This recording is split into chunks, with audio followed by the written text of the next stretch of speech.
Hello everybody, it's the Historical Gamer once again, and today we're returning to War in the Pacific, Admirals Edition. We're playing as the Allies against XTRG, who is playing as the Japanese. This is December 18th, 1941. We're about 11 days into the war, and so far things have been going kind of a mixed bag here. As you can see, it looks like we've got some destroyers intercepting an enemy armed merchant cruiser just off the American west coast. Both task forces are maneuvering to gain an advantage. Actually, it looks like we've got an armed, is that a seaplane tender destroyer? And then we've got a destroyer and then a transport. So really it's a destroyer versus another enemy destroyer. You can see them trading salvos, but the American convoy apparently escapes. I would have thought we would have wanted to engage him, but I guess not. So we were able to break off the engagement and run away. But anyway, the last couple of turns have seen XTRG start the process of trying to whittle down the Air Force near Singapore, and we've been responding with some nighttime bombing raids. You can see here one going in at Singora. His two main air bases so far on the Malay Peninsula are at Kota Baru and Singora. And so we've been trying to harass his aircraft there to reduce their effectiveness. Meanwhile, he's made a surprise landing at Canton Island in the southeast of the Pacific, which is kind of threatening our supply line to Australia. We haven't seen much activity out of there, and now it does appear like he's also making a landing, or at least a bombardment here at Midway Island, which is, I would say, surprising, but we've been discussing why I think this might actually happen for a couple of turns now. We saw his carriers moving north toward Midway, and I figured there would either be a raid or another landing, and given his landing at Canton, which was totally unexpected, I'm not surprised to see him landing at Midway, if that's indeed what he's doing. He's certainly bombarding it at any event. It's interesting that he doesn't appear to have any heavy bombardment ships. We're just seeing destroyers and light cruisers, and frankly, our coastal guns are firing back and giving some good account of themselves as well. Looks like we've got 7-inch, 6-inch, and 5-inch guns at the garrison, the coastal garrison on Midway Island. I haven't reinforced Midway. I kind of came to the conclusion that if he does land there, we will accept this as a loss, and we'll just give Midway up. Midway's really isolated. It's ideal for a sub-base for, interdicting Japanese shipping in the home islands. It's kind of, it's several hundred miles closer to Japan, and Pearl Harbor's already kind of at the peak of our range for our submarines being able to operate off Japan, so it would have been nice to base him out of Midway, but it does look like he is landing troops. We did give a good account of ourselves in that engagement here. We got 5 hits on on a troop transport, 1 hit on a cargo ship, and we hit his light cruiser once. We inflicted 187 casualties. Their bombardment inflicted 74. You can see our 6th Marine Defense Battalion and what is it? There's a coastal gun battery. I thought we had 2 units on Midway. But you can see here now his troops are coming over the side, and they're beginning to land. And through some accidents and miscues, it looks like 94 Japanese soldiers are lost, so that brings their losses up to about 260 so far, versus about 74 of our own. But yeah, I don't imagine I will hold the island versus anything, given that I haven't reinforced it at all. And we're going to just kind of skip through the daylight bombardment here. So the bombardment started at night, daytime bombardment moving through, and wow, our coastal guns, we had 75 coastal guns, gunshots fired in defense. We got another hit on a light cruiser, or 4 on the Tenru, but then we did 1 hit on an armed merchant cruiser, set it afire, 3 hits on another armed merchant cruiser and set that afire, and 4 hits on this troop transport, the Asama Maru, and it is suffering heavy damage and is also on fire. We lost 13 more casualties, but I think the more important thing is the fact that 3 of his landing ships are on fire as they're attempting to support these landings. You can see here 5-inch guns are involved, 6 Marine Defense Battalion again. I could have sworn I had a 2nd unit there, but I guess we'll see as we kind of move later into the turn. I will say that, I was maybe a little bit more surprised he was landing on Midway the first time I saw the replay, so sorry if you don't have any, oh my god, type of reaction from me in this episode, mainly because of the fact that I've actually already watched the replay. In fact, I've already done my turn, more or less, and I'm streaming here to show you guys what happened, and then I'm going to talk through my turn. But this is not the first time I've seen these results, so pardon me for not having the most shocked reaction to his landing here, given I've already seen it a few times. Alright, we'll just fast forward through the recon phase. You can see here there's more fighter action going over Johor Bahru. We had a couple of Dutch fighters leak out toward Johor Bahru. I set Dutch fighters out of Djambi here to cap over Singapore to give our fighters a rest, because there was a pretty big air battle last turn over, was it over Johor Bahru? Our cap over Singapore sort of leaked out this way. So I had some Dutch fighters here sort of take the lead in providing cap over Singapore, so my Singapore-based fighters could get a little bit of a rest. But you can see here he's got 23 Oscar 1Bs, which are, I think, the good Oscars. I think they have a heavier... Pardon me, it's like midnight. I shouldn't be yawning on stream, but they have a heavier main armament, I believe. You can see there it looks like they're claiming they shot down 2 Buffaloes in that action.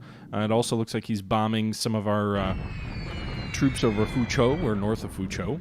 And yeah, so more fighter sweeps occurring. Not huge numbers this time around, but just some additional fighter sweeps occurring over Johor Bahru as XTRG attempts to get the edge, if you will, in the battle for the Malay Peninsula. All right, some Zeros are also, looks like they're in a cap over Mersing, trying to protect his soldiers there. So he's kind of had a bit of a botched landing at Mersing here on the eastern coast of the Malay Peninsula, where he landed initially 1 unit, I think a naval guard unit. As I was about to throw them into the sea, he added a SNLF force, and I think we're going to be counterattacking here to see if we can push him into the sea. Our bombers are flying over to try and disrupt his landings. You can see there we took some casualties, didn't do much damage. We've got some Dutch seaplane bombers hitting up north near here in Kota Bharu, one of his 2 major air bases on the Malay Peninsula. And you can see these 2 bombers are actually doing a pretty good job. 2 bombers came over, they dropped, what, like 8 bombs total, and they managed to destroy 2 of his G3M Nels. They had 4 runway hits, 1 airbase hit, yeah, I mean, that's a good result, I think. We've got some Hudsons going over there as well. Doesn't look like he's got a cap over Kota Bharu, so I'm assuming most of his fighters are kind of sweeping further south. Looks like we're hitting the runway here in Burma. We're bombing Bangkok. He's got an oil refinery in Bangkok that produces fuel for him. So my thought process is, if there's any way we can destroy that, why don't we? Meanwhile, another 6 bombers coming in here. Looks like most of them were damaged or destroyed. Fighter sweep over Bangkok. And he's got some Bettys headed towards Singapore. I don't know if they're going to be trying to bomb the base or if they're going after some naval assets in the area. He's got 5 Zeros escorting. We've got 10 Buffaloes intercepting, so we outnumber the fighters 2-1, but their fighters are vastly superior to ours. I think their maneuverability is like 2 or 3 times what a Buffalo's is, so that can make fighting them pretty rough. We'll fast forward through that combat. It looks like they're attacking naval assets here. We can see the sea down here. Yep, it's a mine layer. So he's sending naval bombers against mine layers and presumably dropping torpedoes. Yep, there you go. He got a torpedo hit on one of them. So I think that's a waste. Those ships are worth 1 victory point. They basically get annihilated if there's a torpedo hit. So we lost 1 fighter. It looks like he lost 2 Bettys and 3 damaged. In terms of the way the game treats victory points, that would actually be a victory to us, even though he sank one of the ships he was going after. More Bettys sailing against more naval targets here out east of Singapore. A mine layer. And that ship just evaporated. Another ship's getting hit by torpedoes. Oh boy, these are tiny little, basically like yachts or like speedboats out there, just getting obliterated by enemy torpedoes. I don't even know if they've got a draft that's low enough for a torpedo to hit. I almost kind of feel like the torpedo would go right under it, but he got 2 more. More fighter sweeps over Bangkok, not really accomplishing much. Apparently we've got a tanker that's having some temporary flooding repairs that are failing, which means its flood damage is going up. One of our search planes just got destroyed by enemy combat air patrol. More recon occurring. Alright, interesting. He's got... I was going to say he's got unescorted Bettys going in against more light ships, and I was hoping maybe we'd get some cheap hits on him, but apparently not. And look at that. He destroyed another HDML, another motor launch. Okay, so this is the turn of patrol boats versus torpedoes, I guess. In any event, that's not too bad. Ooh. 39 Nels coming in, again unescorted. These guys coming in on Singapore. It's a lot of Nels coming in. Hopefully they're not bombing the actual port this time around. Let's see. It looks like we're diving on the bombers. I'm doing some damage here. Critical hit. Nel damaged. So we've got just a handful of fighters, though. That's the problem, is our guys are going to be low on ammo here. The one positive is that the Nel and the Betty are both very vulnerable Japanese bombers. They really can't take much damage. They have a tendency to burn quickly. So that's always a positive, I think, especially when we can get to them unescorted. The name of the game when you're fighting the Japanese has to always be, when they're bombing some destroyers there. Yeah, we did send 2 anti-submarine warfare destroyers up to Singapore because I'm planning on trying to get the Prince of Wales out of Singapore and do a mad dash for the south, but we'll see how that works out. Anyway, this attack seems to be going reasonably well for us. He brought in 39 bombers, and we've scrambled more than 16 Buffaloes in total, and doing some damage here. Looks like we destroyed 5 of his aircraft, damaged 7 more, and they're flying several hundred miles, so they're going to have to fly all the way back damaged. Some of them may crash on the field. We also destroyed 1 with flak, and that time, no torpedo hits, despite a vastly larger Air Force. It's kind of interesting that motor launches get hit, but destroyers don't.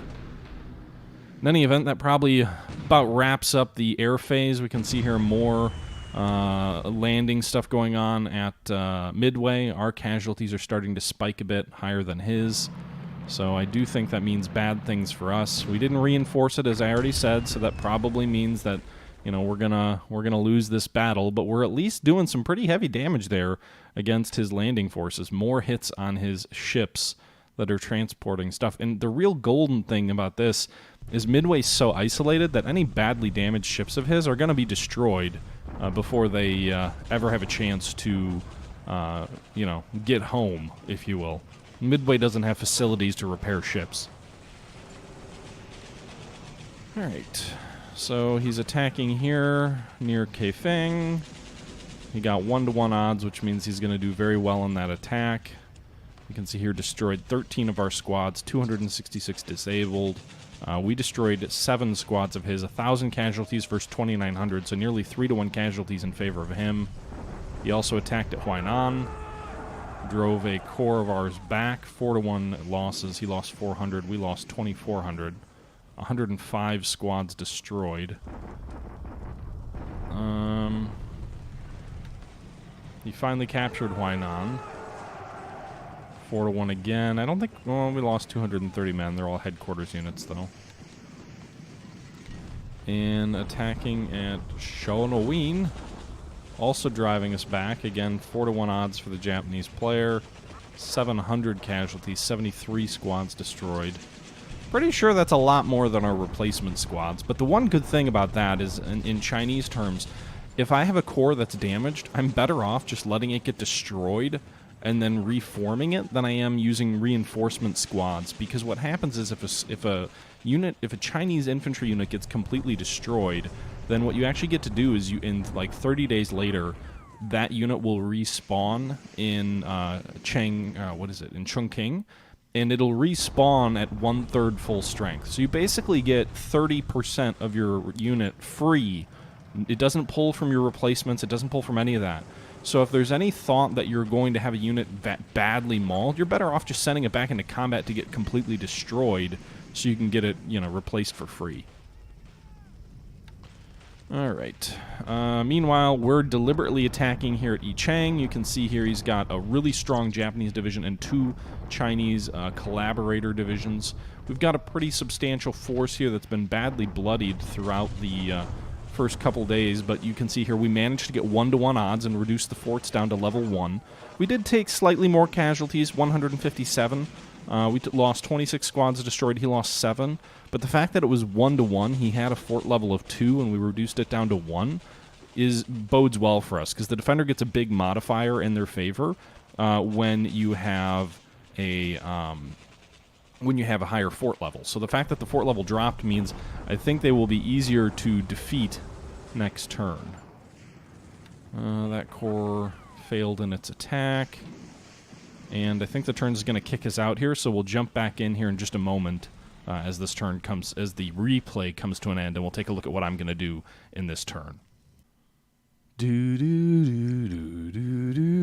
don't know why the game does that. When you play the replay as the Allies, it kicks you out at the end of the replay. Whereas when you play it as the Japanese, then it saves the replay because the Japanese are the side that always generates the replay.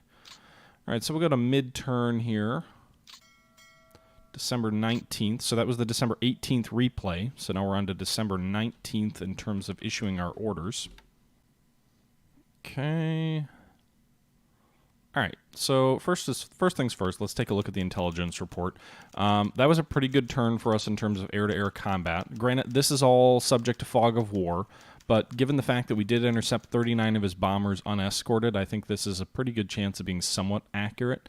It's saying we destroyed 18 Nels, GM3s, and 4 Bettys. In addition to that, we also lost 4 of our own B339D Dutch Buffaloes. We lost 3 134 WH-3 Dutch bombers. And then the enemy lost a couple of Kates and Ops losses. I wonder where those are operating. Those are carrier torpedo bombers. So I'm curious where they were at. That was kind of about all of note. In terms of pilots, we didn't lose anyone killed in action, so that's the key thing. We did lose 7 pilots wounded, but no one was killed. So you want to build up experienced pilots and experienced cadre while also killing as many of the enemy as you can. So I think that was probably a good turn for us also on that front because, you know, any of his planes that were shot down over Singapore, the crews are likely either missing in action or killed, given he doesn't have any soldiers nearby. All right, so if we go into Singapore here and we take a look at the fighter units, we actually have one. I think we had 57 aircraft going into last turn. Now we have 58. Our crews are all pretty rested, 12 fatigue at the highest, so that's good fatigue levels. In addition to that, we did spot these ships here that are moving west, and there's 3 different task forces, and one of them appears, if this intelligence is correct, appears to have at least 1 light carrier and maybe some seaplane tenders. The intelligence is saying that the light carrier has 46 fighters and 24 auxiliaries. Now, 46 fighters, that would be a weird complement for his aircraft. He's probably got something like 20 fighters and 20 bombers, if we're really being honest, because of the way that I believe the Japanese, like if it's the Rougeau, which is one of the Japanese light carriers, I think that has a capacity of 48 aircraft, and I want to say it comes with like 24 A5M2 Claudes, which are the precursor to the Zero, and then he probably has some bombers with it as well.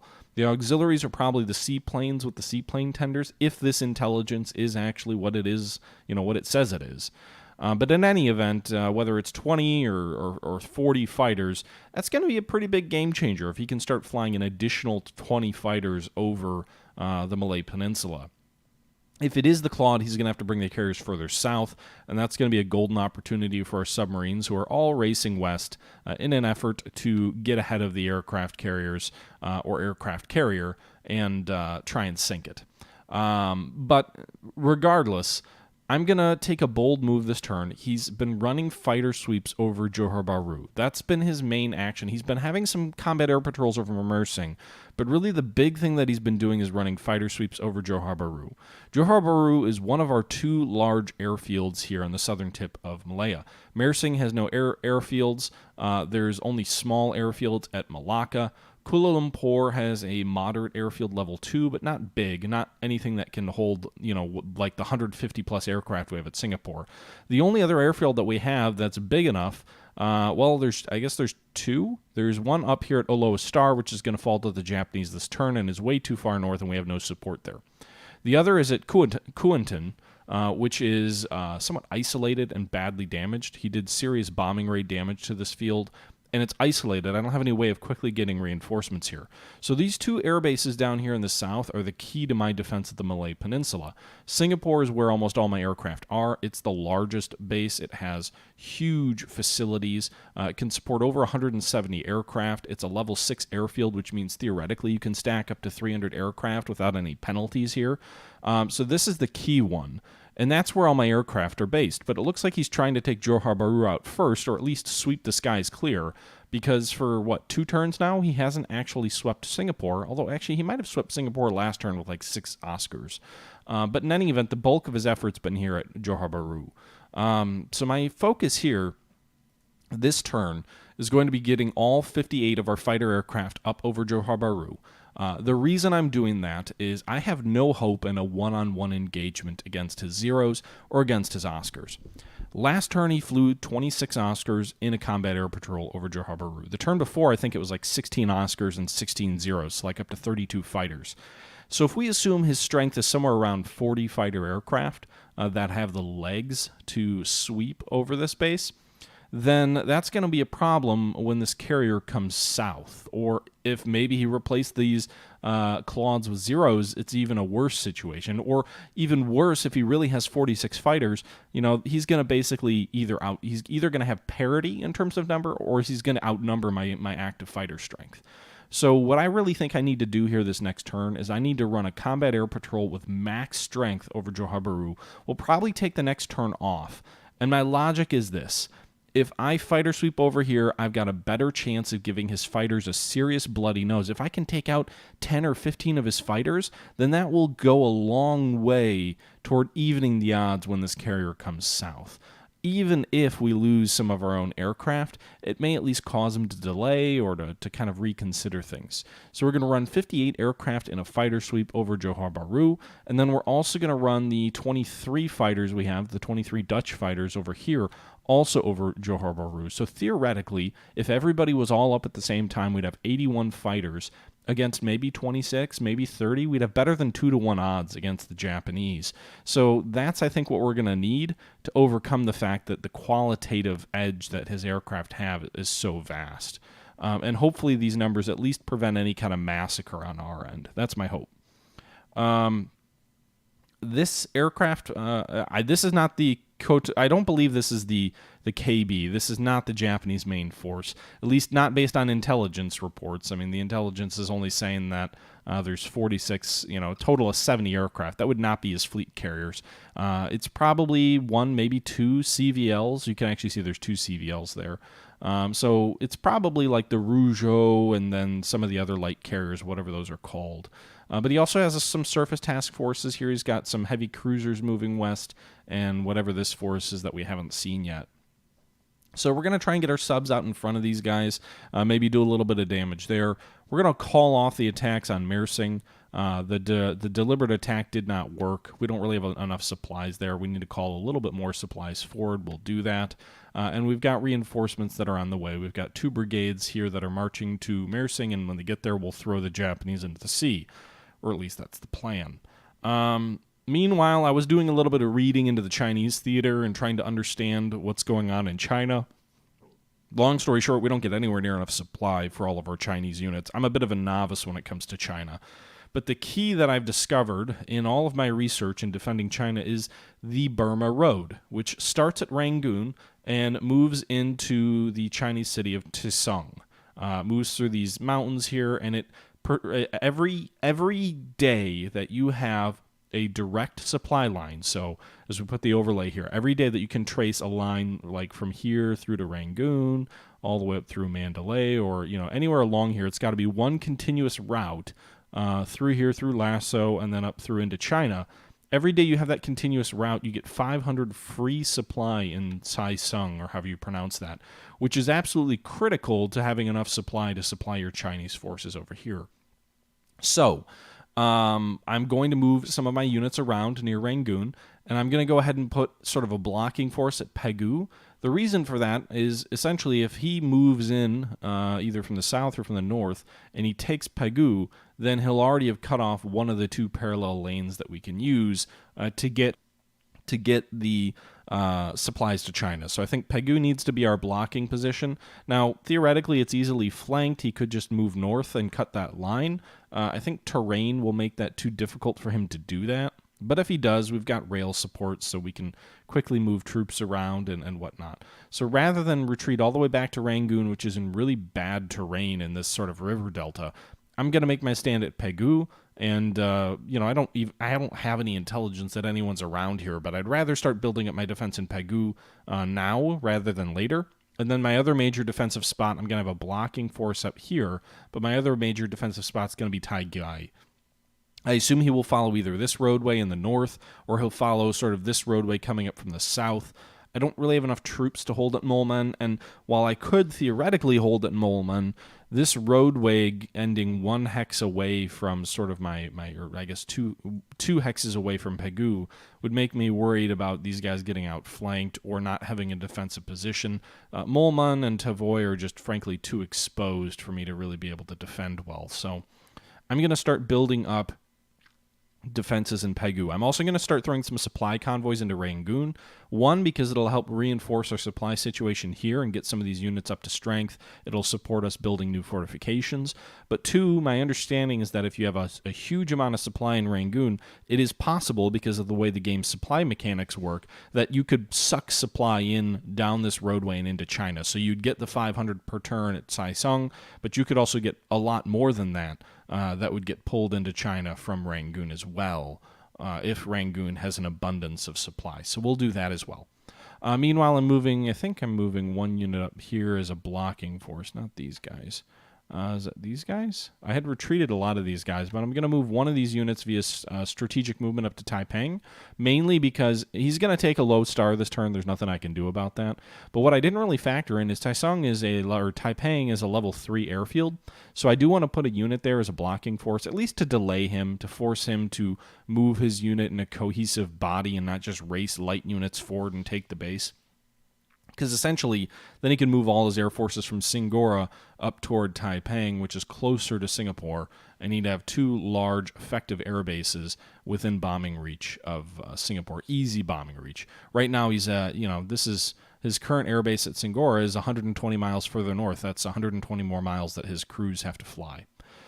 Another thing that I'm going to do, in addition to that attempt to sort of gut punch him in the air, I'm going to try and gut punch him in the ground. All of my bombers had been set to nighttime bombing. My B-17 squadrons are actually starting to get kind of up to par. They're replacing a lot of their damaged aircraft. They're pulling in a lot of aircraft. We have a total of 30 ready bombers, 16 of them Blenheims, but 14 of them B-17s. So I'm going to order them to bomb Kota Baru. The 17 should be strong enough to fly through heavy enemy fire, and maybe I can do some damage to the airfield or, destroy some more enemy aircraft on the ground. I think that Dutch bombing raid, 2 light bombers destroying 2 of his bombers on the ground, got me a little bit greedy. I'd love to destroy some more airframes. Okay, so that's the situation at Singapore. As you may remember, I've switched the Prince of Wales over to readiness. In 2 more days, the Prince of Wales will be ready to sail, and we're going to try and escape out of Singapore. We've got 6 destroyers here to try and support her in her endeavor to escape.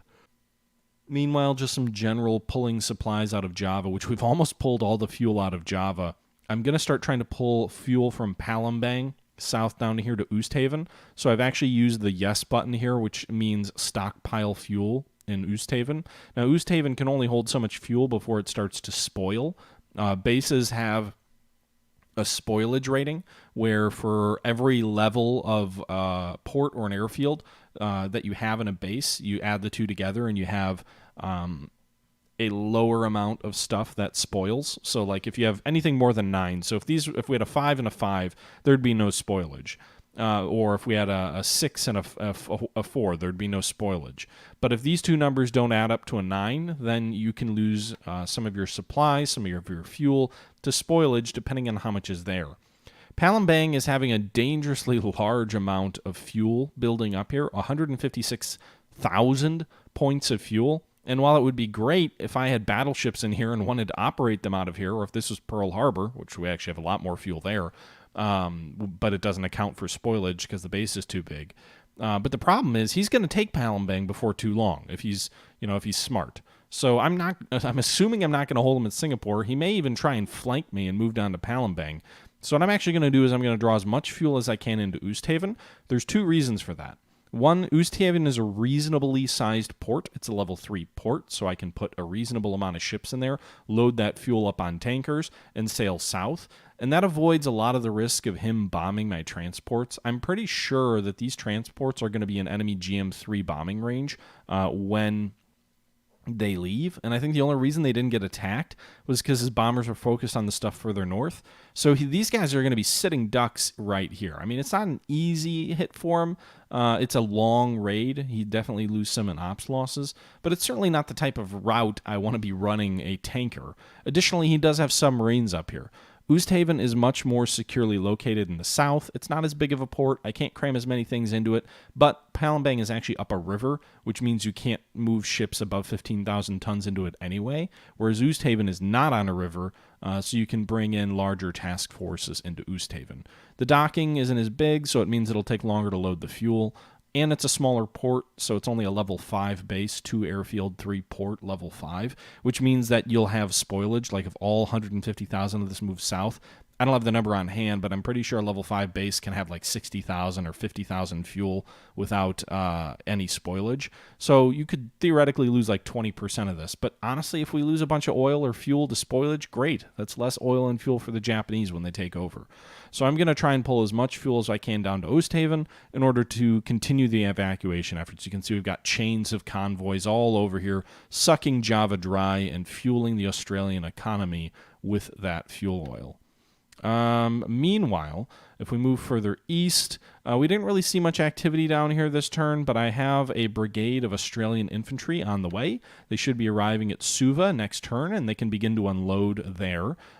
So we've got currently 160 garrison strength. That'll bring us up to about 200 once that brigade arrives. But that's not the only thing. We've actually got 3 more brigades on the way. So we've got the 1 brigade here, and then we've got a 2nd brigade back here, which is about another 100 or so. They're heading to Nadi, so the base to the left of Suva. And then we've got a 3rd brigade over here, which is heading to Suva as well.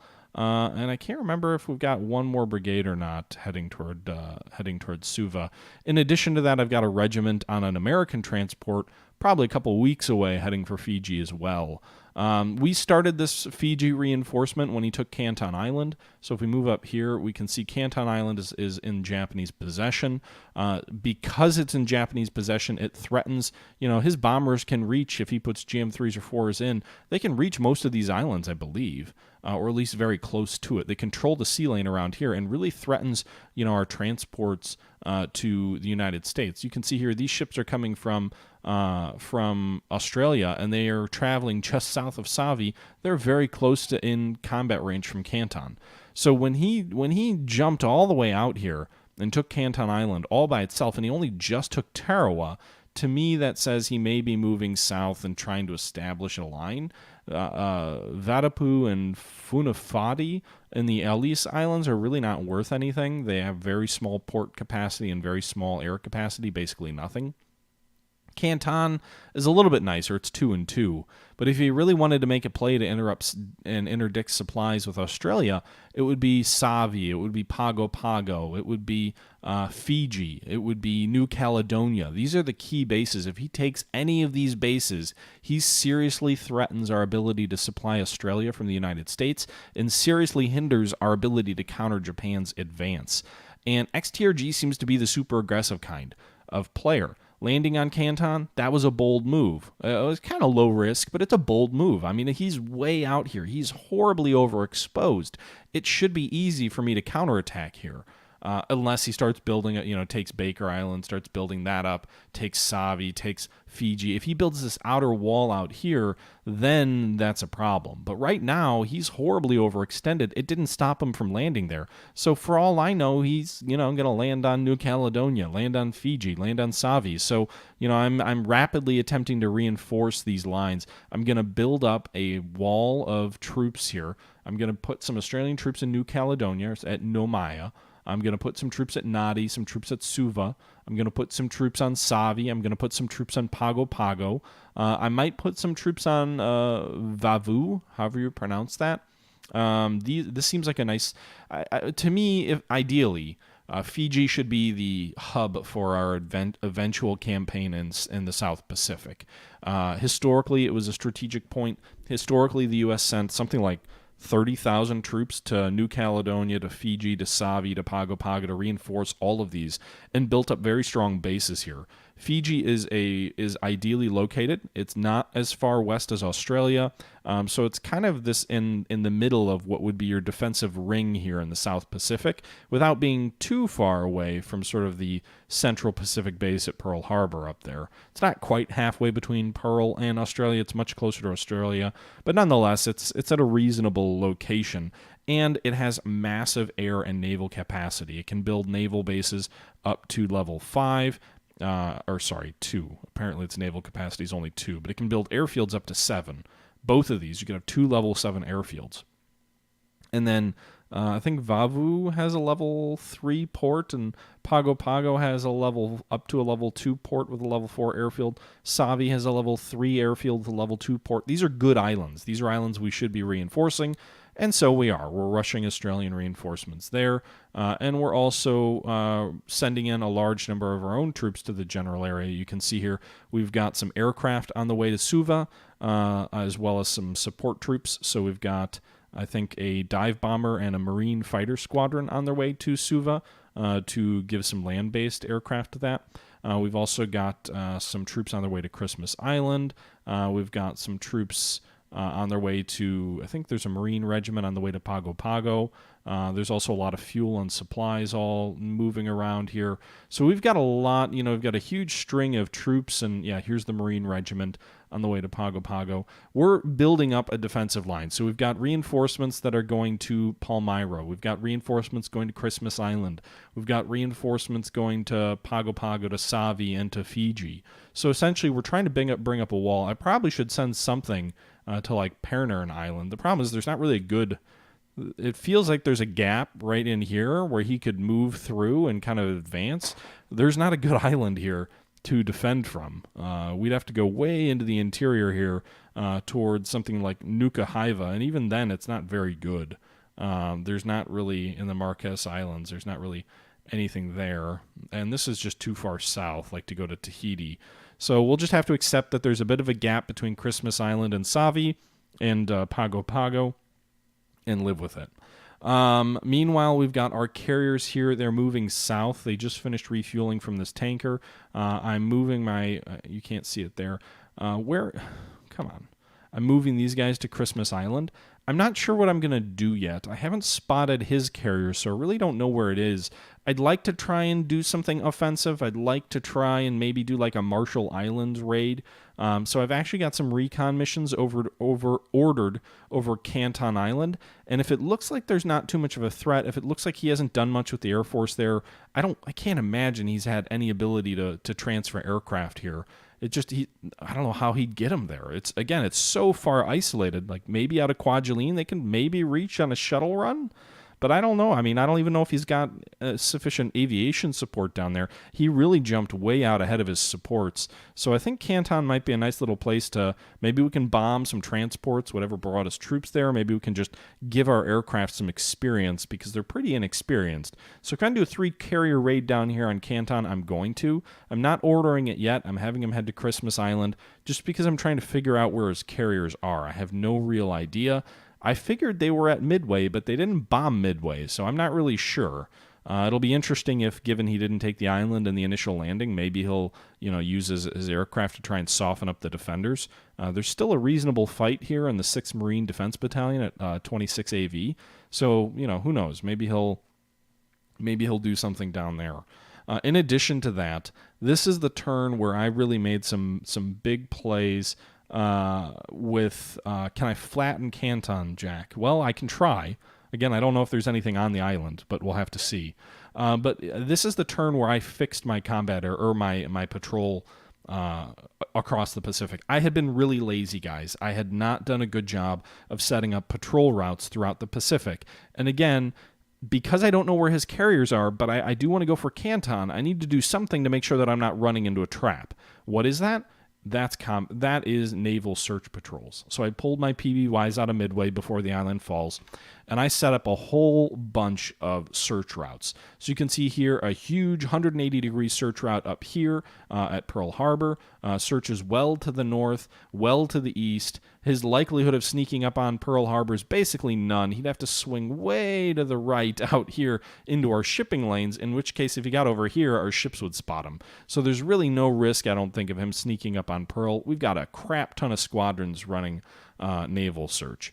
In addition to that, I buffed up what's at Johnston Island. I added 4 B-17Ds, as well as the PBYs from Midway. So we've got a good little sort of quarter crescent of a circle here, and reaching north. So, I'm not going to be able to spot his carriers if they're over here or something like that. I guess I would have thought my submarines would have spotted him. I'm sort of running my sub south, so he's probably not up here. But if his carriers are around, then they're over here or they're over here. I think more likely they're probably transiting back to the Dutch East Indies. They're either at Midway or they're headed back to the Dutch East Indies. That would be my assumption. I can't imagine he would operate them this far east. I don't know how he would keep the fuel supplies up. I mean, I know he starts with like a replenishment task force for the Pearl Harbor strike, but those things are gas guzzlers, so I can't imagine he'd be spending too much time out this way. Japan does have to be mindful of its fuel, and it frankly doesn't have enough tankers to commit to large-scale operations this far away. Light cruisers and destroyers are one thing. Aircraft carriers are quite another. In any event, I've got a pretty good search route here from Johnston Island. I've got a buffed-up search route here from Palmyra. I also sent some B-17s. Actually, I sent 11 B-17s to operate out of Palmyra. I sent some B-17s as well as some PBYs to operate out of Christmas Island. If we move south here, I just this turn moved some Catalinas and some B-17s into Savi to swing north, and one of those has a recon mission over Canton to see what's there.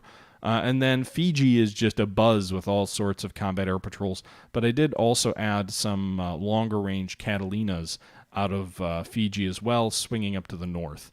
So you can see here, I basically put together a wall of combat air patrol between all these islands. Between Palmyra, Christmas, Pago Pago, Johnston Island.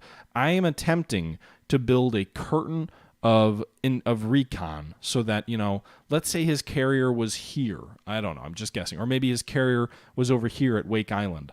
And if I move my carriers in to strike at Canton, then theoretically I would pick him up. I've got recon moving north over the Marshall Islands, over Kwajalein. So unless his carriers took this perfect route from Wake Island, headed east, then just turned south at the perfect time, then as they're heading south toward Tarawa, then they swing just barely east. Unless they run a maze and somehow know exactly where all of these different recon bubbles are, unless they run a maze, it's highly unlikely that his carriers could show up to Canton Island without me being aware of it and able to run my carriers in the opposite direction. So, with that being said, I've got this wall of combat of naval support. I'm going to run my carrier task forces behind it. So we're going to see here, we'll run these guys behind all of this recon. We'll pause here at Christmas Island and figure out if we're actually going to go in at Canton. But it should allow us to feel relatively safe that he's not going to sneak up on me in this area, in my backyard. He's not going to sneak up on me, barring some extraordinarily bad weather and luck, and somehow he just decided to send him to right where my guys were. And that's the whole idea behind these different walls of naval search. Unfortunately, I really don't have much adequate aircraft in Australia, so I can't do much there. So there's a big gap there, but at least off Rabaul and off Port Moresby, we've got an additional kind of ring of intelligence out here into the Bismarck Archipelago, up to Pohnpei, up over Kwajalein. There's a lot more gaps, places he could sneak through, but it's still relatively well covered anywhere east of Truk.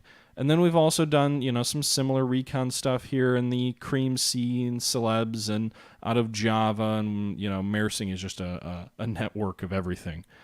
So that's the current situation there. We're attempting to run some supplies into the Philippines. I've got a cargo task force here that is just loading up supplies at Tarkin. And then we've got another task force up here that's running some supplies. Ideally, I'll get like 6,000 or 7,000 more supplies into Bataan, and that'll be great. Although, I guess actually Bataan is a small base, so it suffers from spoilage as well. Lame. Well, that sucks. So Bataan does suffer from spoilage. Huh. Manila wouldn't. Manila's big enough. It's got a level 5 port. Well, it would suffer from some, but not much. I got to factor that into the fact that I want to pour supplies in there. Am I just compounding a spoilage issue?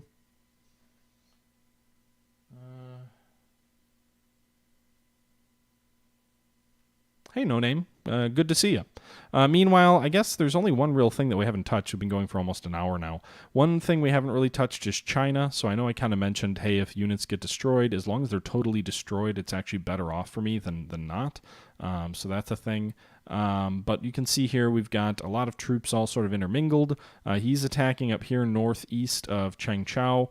I'd like to pull these guys out, frankly. I think they're pretty badly mauled. But I don't want to move them into move mode because they'll get absolutely roasted if he attacks them again. I'm assuming they're all going to attack, so we're just going to try and all follow. I don't know if they're going to get hurt worse by me moving them or not. We'll see.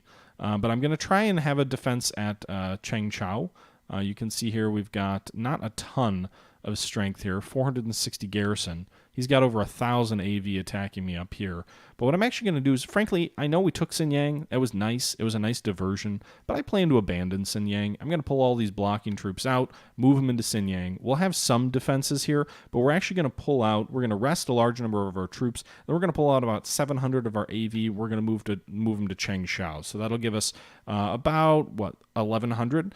In addition to that, we've got 300 coming here. We've got 600 coming from here all in the next day or two. So we should have around 2,000 assault value at Changshao in the next day or so, and a level 2 fort. Ideally, we'd get up to level 3 or level 4.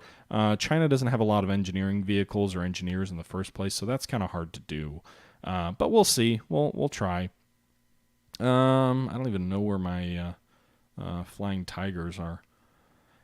He bombed these guys last turn. Was there any way for me to get my flying tigers over that way? I don't think I have any aviation support. What if we fly out of Kanishi? There's limited aviation support. It's a level 1 airfield. 1, 2, 3, 4, 5, 6. I don't think they can operate long range there. No, they can't do combat air patrol at 6.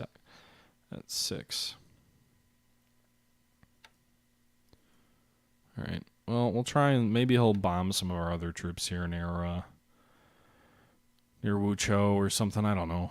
We'll try and get maybe lucky and bleed some more of his aircraft in China. Meanwhile, up here in the north, maybe he'll bomb us up on this base. I'm not really sure. What are these guys doing anyway? They are doing cap. No. They're not doing long-range cap. All right, we'll do a long-range cap over that base as well. And I think that's going to do it for this turn. So I need to try and stop moving units around in China. Oh, one other thing. We're going to do an all-out attack here at Ichang. We saw the success. We reduced the fort. We had 1-to-1 odds. He lost about what we lost. We lost slightly more. But if we pitch everybody into the fight, 3 of these units or 4 of these units were in reserve, that should more than counter our casualties. And if we pitch all these guys into the fight, my hope is that maybe, just maybe, we can take the city of Ichang, and then we can kind of reconsider what we're going to do with these troops, because we got another 1,200 strength here. Maybe we can send some of them to Xinyang. I'm not sure, but Xinyang's not strategically ideal for us to try and hold. It's not located in mountainous terrain. It's very easy for him to counterattack. It's nice because it interrupts his rail linkage with Hankow, but I don't think I've got strong enough troops here. You can see he's got 10 units there. He's got another 12 units here. He's got 4 units here. I don't think I have enough strength to make a move on Wuchang and Hankow It would be great if we did, but we don't have enough strength. We don't have enough supply to pull it off. So I'm going to take a little bit more of a cautious approach in China. I'm going to pull troops back, I think. I'm going to try and build in sort of the southeast a defensive line that's based out of Changsha. It's not in good terrain, but it's got a level 4 fort, so that's really high. So we're going to try and build a major fort here at Changsha and then defend the rest of these units sort of behind rivers over here and along rail lines, strategic rail lines, where we can swing troops back and forth. Ichang is nice to hold, but I think we'll probably pull back to Chang'an. And then also from Xinyang, we'll move north to Changshao because it is behind a river. If he does approach, he's going to cross a river. And then are these guys going to be there soon? Yes, they are. Okay. So ideally, before he even reaches here, he's going to have to cross a river under heavy fire at a place with a level 4 fort and hopefully 2,000 assault value before he gets there. So my hope is that we can really, put a huge bloody nose on him before he does that. I mean, he could go for Luoyang also, but we've got some reinforcements headed that way too, and it's also behind a river and reasonably good terrain. Yes, we're pulling some of these troops out. It's got a 900 garrison. We're moving about 700 of them out, but we've got additional reinforcements that are coming to Luoyang from other locations as well. So hopefully they would arrive before any of his troops would. I guess that is a little bit of an issue. I don't know. He could try and flank, but that would be risky for him because he wouldn't have a roadway there. He'd be crossing without a road. So he'd be getting into a pretty dicey supply situation. He could probably crush the troops here at Tsingtao, but it would give me time as he does that. I don't know. We'll have to think about it. In any event, guys, I think that's going to do it for this episode. I appreciate you guys tuning in. Hope you enjoyed it once again. I think we're going to see combat animations going forward. I used a program called CBs, which XTRG has been recommending I use, which will allow me to not have these sort of custom executable target things set up, run it in full screen, and have the art actually work. It's sort of a configuration thing. So I'm glad of that. We'll see how this plays out. I don't think my bombers are going to actually hit Kota Buru because I changed them from night to daytime flying. So that probably is 2 turns away, but I assume a large air battle over Singapore. And then I don't know what else is going to happen this turn. Midway will probably fall. Maybe Ichang will fall. We hope Ichang will fall. But anyway, guys, that's going to do it for this episode. Until next time, this is the Historical Gamer saying thank you for watching, and until next time, I'm out.